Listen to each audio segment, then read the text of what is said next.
Hello there, I'm Julie and this is Stamp with Julie Baum. Today I'm going to be showing you how to make this cute little pouch. It can hold a little note inside, or if you wanted to use this to give a tip to a server or someone that you're gifting some cash, you can slip some cash into this little pocket and it makes a cute little container. So we're going to get started. This is one of the projects that we made at Stamp Club in June of 2024. The project that I'm going to show you, which is the same one we made, we're going to be using these materials, this paper. This is going to be where we're doing the stamping. But in case you're wanting to make this little pouch with a piece of paper that has a direction to it, I'm going to show you the scoring and the steps on this piece. And then we're going to come back to this and we'll complete our project. All right. So if you're wanting to make the little pouch and you're using a piece of designer series paper that has a direction to it, all right, then you're going to follow these steps. When you switch here in a moment to a pattern that is non-directional, it's not as critical which order of steps you use. So what you're going to do first is place the paper in exactly the direction that you want it to appear. So this area here is going to be the front of my pouch. The rest of the sides are going to get folded and tucked in, but this is going to be the front. And in this case, I would want my hot air balloons going the correct direction. So to do this in the beginning, what you're going to do is score at 2 1/4 and score at 4 1/2. Then we're going to make a quarter turn with our paper, and you want to go clockwise. Then score at 3/4 of an inch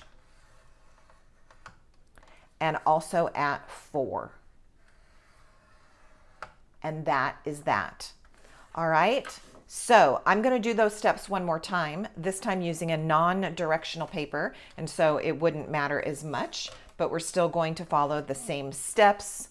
And that is to score at 2 1/4, score at 4 1/2, turn clockwise, a quarter turn, and now score at 3/4 of an inch and also at 4 inches. All right, our scoring is done. We're going to do some folding and some trimming. So I'll take my Simply Scored and set it out of the way.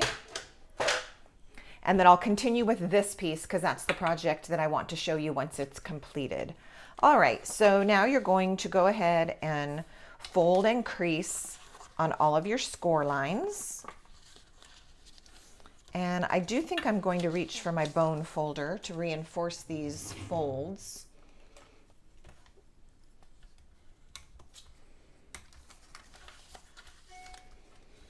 All right, so you basically have 2 going in each direction.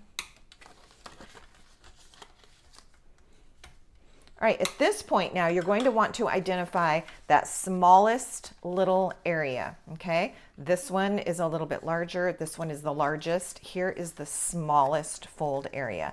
We're going to put that at the bottom, okay? So holding our paper facing this direction, here is that smallest little fold. We're going to remove 2 rather large sections. So we're going to remove this section here and this section here. Okay, we're going to remove them entirely. And what I want to do is also remove that little score line. So instead of cutting right on the center of the score line, I'm actually going to take a tiny bite bigger so that I'm completely removing the score line, and then stop when you get up to that fold. And we will remove that. And we're going to do the same thing here.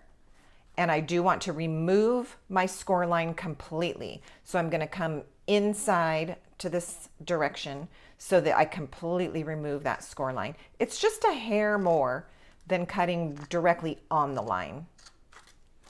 When you're cutting this part, it's okay to be on the line. No worries there.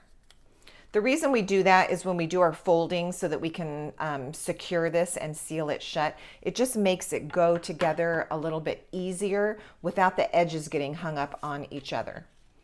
All right, so here's our little score line that we took note of in the beginning, that tiny little area. We've got these two areas, which now we're going to make some angles. This is simply to make the project appear a little bit nicer. It's not critical to the mechanics. And then the same thing on this little flap down here. I'm just going to fold that out of the way.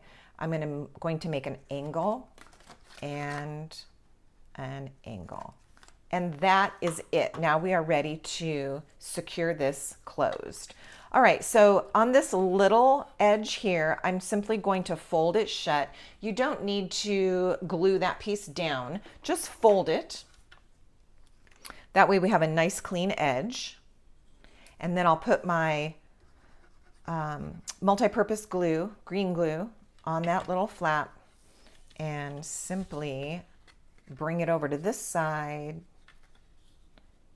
and seal it shut, like so.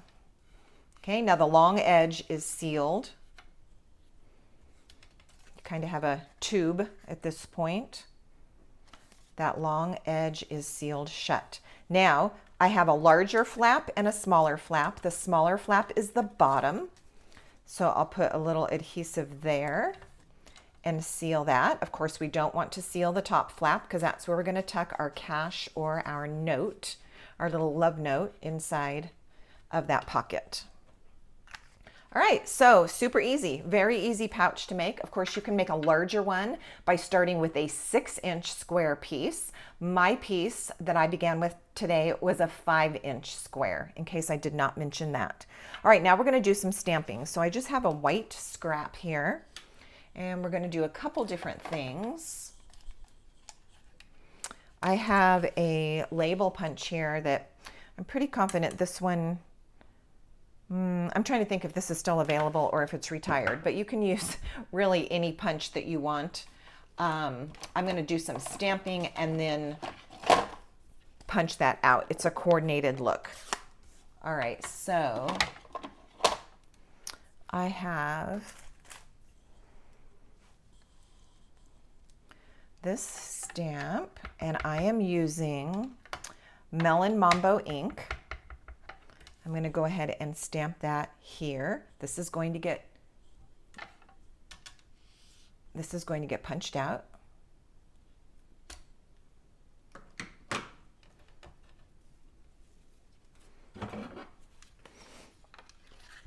Any details that I am not remembering as I'm stamping and creating the project for you, I will put notes in the description box below this video to fill in some of the gaps. All right, then I also want to stamp in the center of this, which I could have done before I punched or after, it doesn't matter. I'm going to stamp the words "just for you," and I'll use black for this step.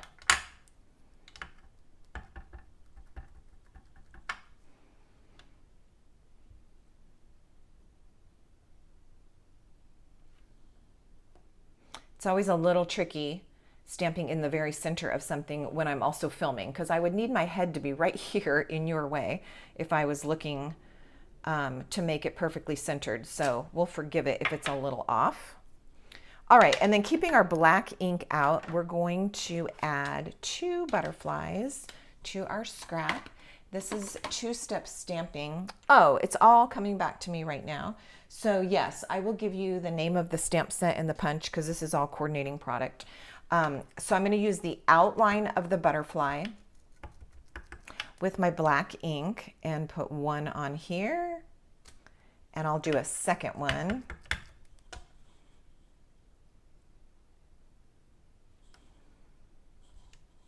Like so. Now in this stamp set, the coordinating punch is this one. There is not a punch or a die for the butterflies, so we're just going to fussy cut those out in a moment, and it is not hard to do at all. Now I'll take the coordinating stamp, which is the middle part of those butterfly wings, and we're going to do one in Coastal Cabana.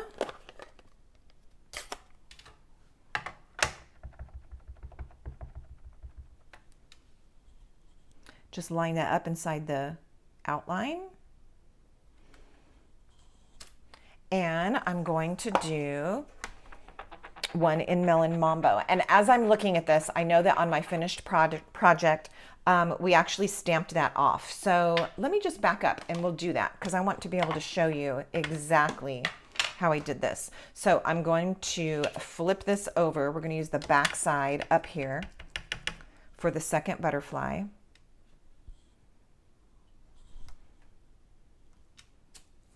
And then with that Coastal Cabana ink, I'm going to get a scratch paper handy.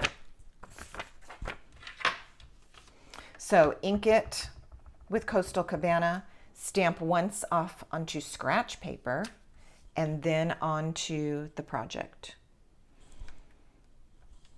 That is the look that we wanted. Okay, now I'm going to clean that stamp because we're going to do the same process but back with Melon Mambo. And once again, ink the stamp, stamp off, and then onto the butterfly that we're going to use for the project. Like so. All right, so we're using this one and that one. So I'm going to get my ink pads out of the way. I don't know if you've ever been working on a project and you leave your ink over or open and then something ends up touching it and now you have a smudge to deal with. So we'll just close those and get them out of the way. I'll grab my paper snips to cut these out. And so pretty quickly and easily you can just go around the butterfly wings. I like to leave a tiny little white edge if possible. For some reason it seems to just kind of make the image, I think, look better, even though you were hand cutting it out or fussy cutting, as opposed to a die or a punch. So I'm just leaving a tiny little white edge all the way around.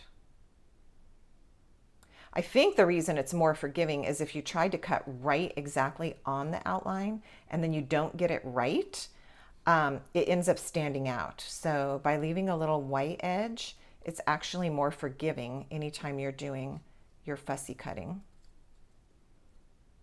All right, there's our first pink butterfly, and now we'll do the Coastal Cabana, the blue one.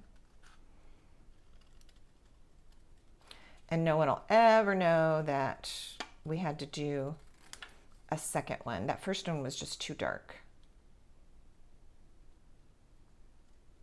Another little pointer or trick when you are fussy cutting, and that is to concentrate on moving the paper around more than your scissors. So if you notice when I come up here, I'm using my left hand to actually pivot the paper instead of trying to make my scissors do the curve. So my left hand is very active in maneuvering the paper, while my right hand is more just using the blade to cut.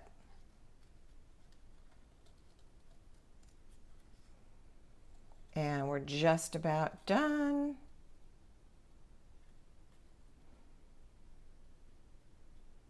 There we go. Okay, let's get all of that scrap out of our way and put this together. So let's bring back in our little folded pouch. The first thing I'm going to do is attach the word tag right there in the middle, nice and flat. I can't wait to see what you might create with the same idea.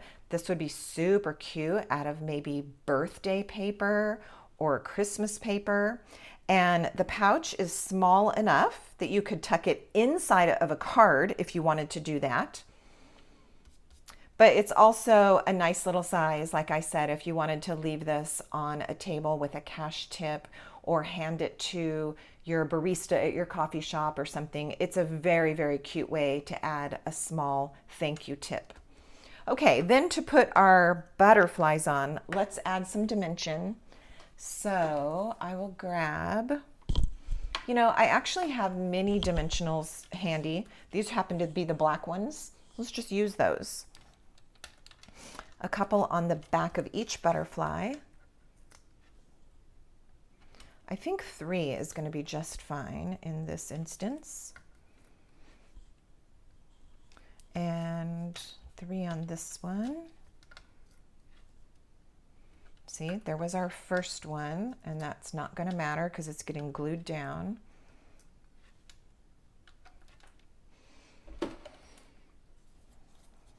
Okay, simply peel the backings off of those, and we can put that into place. I'm going to bend my flap shut so I can see how much space I have to work with. This needs to come down a little bit onto my tag. This could have actually been a little lower, but that's fine when you're playing with your positioning. There we have that one, and let's put our pink one on.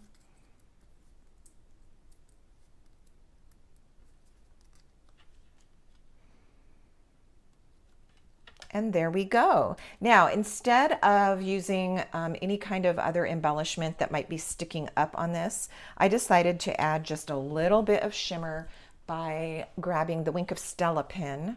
And this will be very hard to see on camera, but in person, you can see a soft little glimmery shimmer wherever you've colored with your Wink of Stella. So I added it to the colored part of each butterfly wing. And like I said, it's really difficult to see on camera because it's subtle, but in person it has a soft shimmer that is really nice on a butterfly wing. Okay, so that's our project. Let me show you what you would get if you started with the 6x6. Okay, here's the difference in the size. So this one we didn't complete in class, so it's not fully decorated, but I just wanted to show you the difference if you needed the pouch idea, but a larger one. A gift card would not quite fit in here. That's why I said it's really better for like a folded up bill cash, but a gift card would definitely fit in this size. And so you can fiddle with the sizes and where your folds need to be if you want to make a larger pouch. And that is one of our projects that we made at Stamp Club in June of 2024. Be sure and check out my other 2 videos to see the other 2 projects that we made in June. And until next time, happy stamping.